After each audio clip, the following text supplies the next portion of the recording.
Hello viewers, welcome to all of you in English Knowledge Stream channel।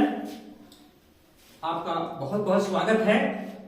पिछली video में मैंने आपको imperative sentence के बारे में बता रहा था और इंपरेटिव सेंटेंस के अंतर्गत जैसा कि मैंने बताया कि उसमें तीन तरह के वाक्य का भाव रहता है, तीन तरह के वाक्य पाए जाते हैं। जैसे ऑर्डर के भाव वाले वाक्य होते हैं और रिक्वेस्ट के भाव वाले वाक्य होते हैं और सलाह वाले वाक्य भी इसी के अंतर्गत आते हैं। तो पार्ट 1 में मैंने आपको ऑर्डर, जिसमें ऑर्डर का भाव, जिसमें आज्ञा का भाव उत्पन्न होता है, ऐसे वाक्यों के बारे में आपसे चर्चा किया और आपको बताया।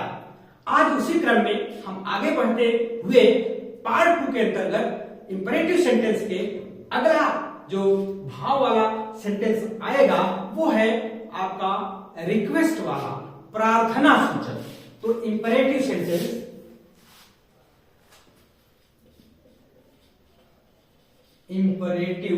सेंटेंस के अंतर्गत अब जो प्रार्थना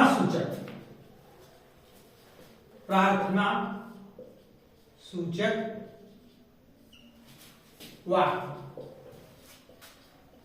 ध्यान दीजिए, ये जो इंपरेटिव सेंटेंस है day to day life spoken में बहुत ही काम आता है। डे टू डे लाइफ में जो हम बात करते हैं तो इंपरेटिव सेंटेंस के इन वाक्यों का बहुत ही जोरदार प्रयोग होता है। तो स्पोकन वाले भी ध्यान दें, ये जो है सेंटेंस आपको बहुत काम देंगे स्पोकन में। तो इसको हम पहले आपको एक्टिव रूल बताते हैं। एक्टिव में जब हम एक्टिव वॉइस कह दिया जाए, अर्थात जिसको हम अनुवाद करते हैं, तो इसका जो रूल होगा, सबसे पहले लिखेंगे प्लीज या काइंडली। ये दोनों प्रार्थना सूचक शब्द हैं, प्लीज या काइंडली। फिर उसके बाद लिखेंगे वर्ब यानी क्रिया की फर्स्ट फॉर्म आएगी, ध्यान दीजिएगा। उसके बाद ऑब्जेक्ट रहेगा यानी कर्म रहेगा। उसके बाद अन्य शब्द आ जाएंगे। ये एक्टिव का रूल है। अगर हम पैसिव की रूल की चर्चा करें तो पैसिव वॉइस का जो रूल होगा ये होगा इसका, सबसे पहले आप इसके स्थान पर लिखेंगे यू आर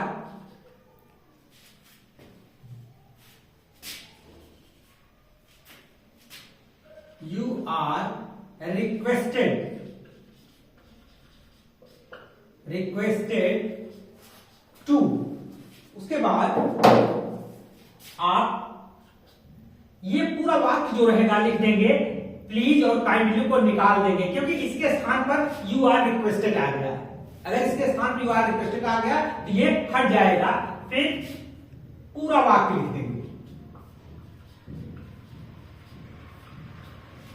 अब एग्जाम्पल लेते हैं हम। जैसे जब हम लिखते हैं तो ध्यान देने योग्य बात यह है कि जो सिस्टम है, जो हमारा रूल है, वो एकदम बढ़िया होना चाहिए।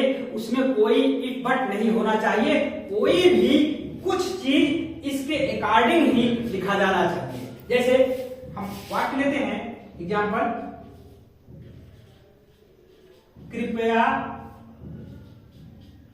शांत रहें या शांति बनाए रखें। एक ही बात है, बोलने का तरीका अलग अलग है। तो इसको जब हम सेंटेंस करेंगे, इसका एक्टिव में करेंगे तो हो जाएगा प्लीज कीप क्वाइट या कीप साइलेंट, कृपया शांत रहें। अब ये आपका एक्टिव वॉइस हो गया, आपका यह एक्टिव वॉइस हो गया। अगर इसका हम पैसिव वॉइस बनाएंगे तो सबसे पहले क्या लिखेंगे, कृपया के स्थान पर प्लीज आया है, प्लीज के स्थान पर हम लिख देंगे यू आर रिक्वेस्टेड और टू लगाएंगे, रिक्वेस्टेड टू हो गया। उसके बाद है पूरा वाक्य। अब पूरा वाक्य आप क्या है, प्लीज के स्थान पे यू आर रिक्वेस्टेड हो गया और कीप क्वाइट या कीप साइलेंट अपने स्थान पे ऐसे ही रहेगा, कीप क्वाइट। तो कृपया शांत रहें, प्लीज कीप क्वाइट या कीप साइलेंट। तो you are requested to keep quiet, you are requested to keep silent. फिर है दूसरा वाक्य हम लेते हैं, अगर तनिक भी कंफ्यूजन हो तो रूल पर तुरंत चाहिए। कृपया दूसरा सेंटेंस है, कृपया अपना स्थान ग्रहण करें।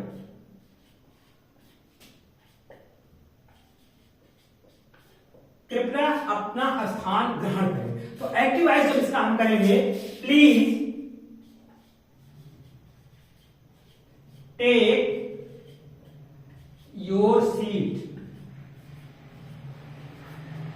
प्लीज टेक योर सीट, कृपया अपना स्थान ग्रहण करें। अब इसका जब ये पैसिव है,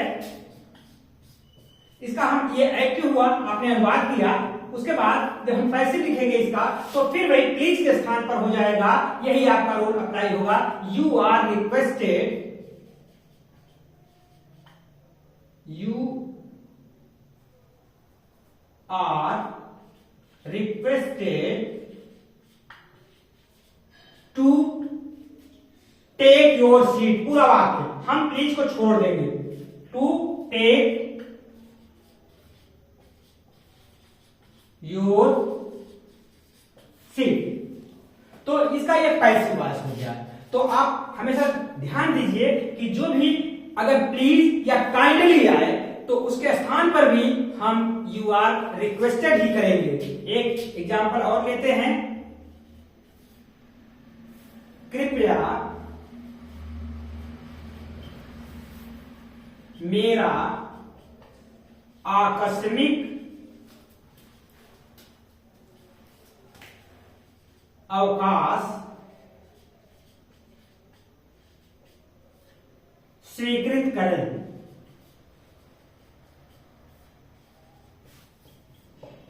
अब कृपया मेरा आकस्मिक अवकाश स्वीकृत करें, इसको जब हम लिखेंगे, इसका एक्टिव करेंगे, ये पैसिव रहा, ध्यान दीजिएगा। तो इसको लिखेंगे, यहां प्लीज के स्थान पर आप काइंडली लगाएंगे, काइंडली ग्रांट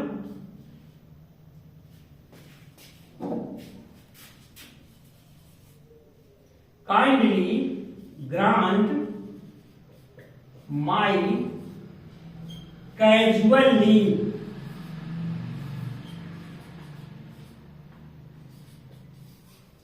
काइंडली, अब यहां देखिए मैंने लिखा था प्लीज या काइंडली, तो काइंडली का प्रयोग मैं बता रहा हूं इस सेंटेंस में कि kindly grant my casual leave. तो जब इसको हम पैसिव में करेंगे तो फिर काइंडली के स्थान पर भी लिखेंगे you are requested to grant माई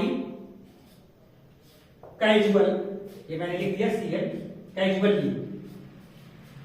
तो गाइस इस तरह से सेंटेंस आप जहां प्लीज है वहां प्लीज लगाइए, अगर काइंडली है तो काइंडली का अर्थ भी वही होता है कृपया। तो आप इसको अच्छी तरह से नोट कर लीजिए। हम इसके जो निगेटिव के भाव होते हैं उसको हम आपको बता रहे हैं, हम इसको क्लीन करते हैं। आप निगेटिव का भाव देखिए। तो निगेटिव सेंटेंस के अंतर्गत हम जब लिखते हैं निगेटिव सेंटेंस तो इसमें नकारात्मकता का भाव झलकता रहता है। तो सबसे पहले हम इसका रूल लिख देते हैं एक्टिव का।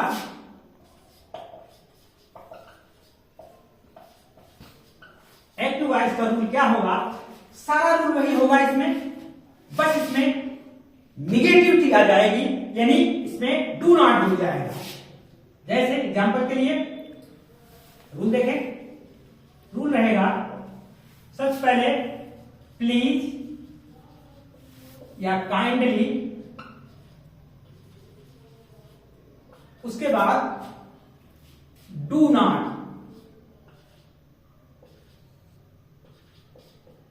फिर उसके बाद वर्ब की फर्स्ट फॉर्म रहेगी और ऑब्जेक्ट आ जाएगा, फिर उसके बाद अन्य शब्द आ जाएंगे।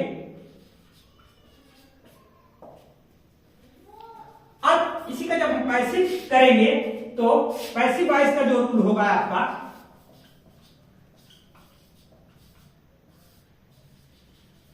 ये रूल हो जाएगा, सारा वही चीज रहेगा। सबसे पहले लिखेंगे यू आर रिक्वेस्टेड। अब यहां ध्यान देंगे नॉट टू हो जाएगा, ये डू नॉट जो है यहां पर नॉट टू हो जाएगा और पूरा का पूरा वाक्य वही हो जाएगा जो रहेगा।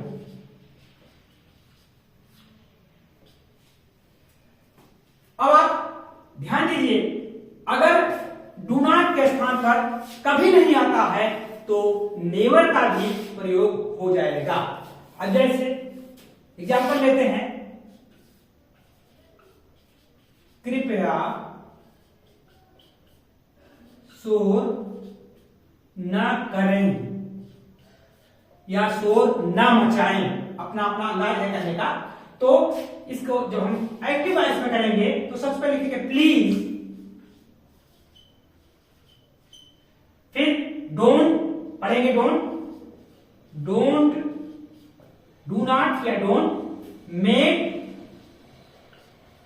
ए noise, please don't make a noise, कृपया शोर न करें। अब जब इसका हम पैसिव वॉइस बनाएंगे तो लिखेंगे यू आर रिक्वेस्टेड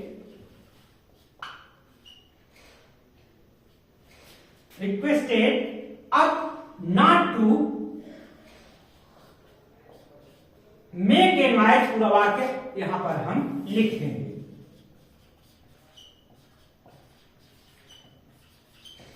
तो ये एक्टिव हो गया और ये आपका पैसिव हो गया। फिर अगर आपके तनिक भी कंफ्यूजन हो तो आप तुरंत का तुरंत रूल फॉलो कर लीजिए। दूसरा एग्जांपल लेते हैं, कृपया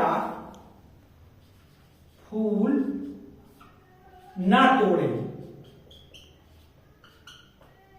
तो इसका जब हम एक्टिव करेंगे तो वही रूल रहेगा आपका, please don't plug the flower.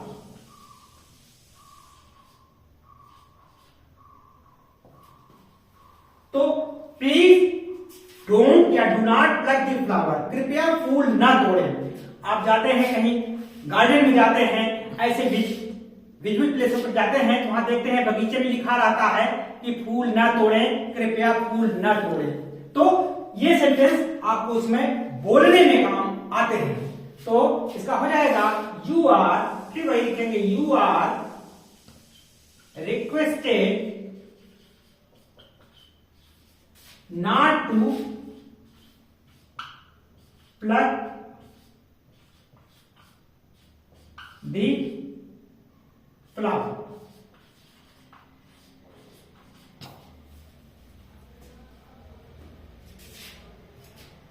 फिर एक बात और लेते हैं, कृपया अनुमति के बिना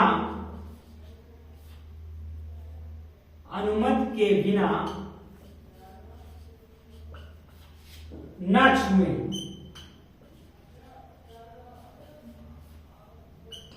कृपया अनुमति के बिना न छुएं। तो इसका जो हम अनुवाद करेंगे पहले, तो प्लीज या काइंडली डोंट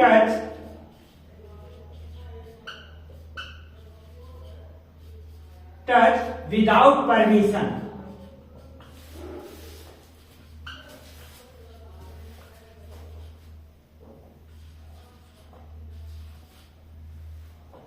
तो ये एक्टिव हुआ। तो please don't touch without permission. तो अब इसका जब हम पैसिव करेंगे तो you are requested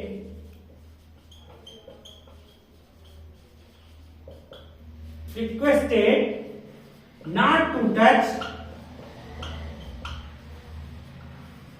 without permission. पूरा वाक्य।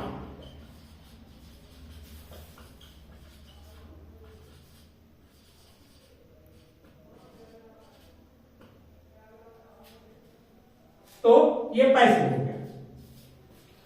तो आपने देखा कि किस तरह से हम इसके निगेटिव वाले भाव को भी देखते हैं। अगर नेवर का प्रयोग आ गया कि जैसे कली को कभी ना तोड़ें, तो नेवर प्लक द बर्ड्स। तो you are requested to never pluck the bird. तो यहां पर नेवर का भी प्रयोग आप कर सकते हैं। अगर आएगा तो आप कर लीजिएगा। तो और अब आपको हम एक वाक्य देते हैं, आप उसको करके लाइएगा, कमेंट में जरूर लिखिएगा। वाक्य है कि हम कृपया मेरी सहायता करें। कृपया मेरी सहायता करें। एक बात और लिख देते हैं निगेटिव में, कृपया झूठ ना बोले। कृपया झूठ ना बोले। गाइस, ये दोनों बात मैं आपको दे रहा हूं, आप इसका अनुवाद करके कमेंट में जरूर लिखिएगा। आप बने रहिए इंग्लिश नॉलेज स्ट्रीम चैनल के साथ, आपको यूनिक से यूनिक अच्छी से अच्छी जानकारी मिलती रहेगी। Thank you for watching this video.